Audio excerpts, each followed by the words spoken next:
Hi everyone, this is Miss Lydia from Scranton Memorial Library, and today we are going to make a fizz inflator for balloons. So what you need today is half a cup of white vinegar, about probably 2 tablespoons to 3 tablespoons of baking soda, a clear bottle, and a balloon. You also need a funnel, and if you don't have a funnel at home, you can make it with a piece of paper and some tape. And this is just so it's a little bit easier to get the baking soda into the balloon. So the first thing you're going to do is add your white vinegar to your bottle. You can do this over the sink so you don't make a mess, hopefully.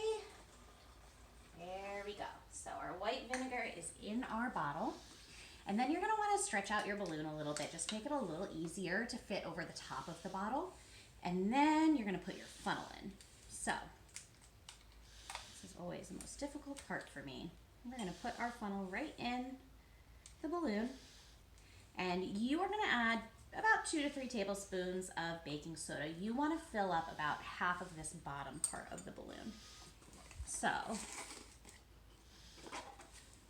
I obviously am not measuring exactly. I'm just going to see how much it takes to fill the balloon where it needs to be.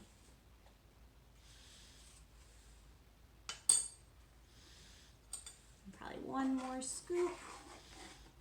You should be good. All right, so when your baking soda is in the balloon, you can take your funnel out. And then you're gonna put your balloon over the top of your bottle. What you don't wanna do is pour the baking soda into the vinegar until you know that you have a nice seal with the balloon, because you don't want your balloon to go shooting off across the room. So here we go, and you're gonna hold right here to make sure that your balloon stays on. And then you're going to go ahead and pour in your baking soda and watch your balloon inflate. Here we go. So that's our balloon inflator. The reason this happens is because there's an acid-base reaction between the baking soda and the vinegar, which creates a gas, which is carbon dioxide, which spreads up through the bottle into the balloon and causes it to inflate.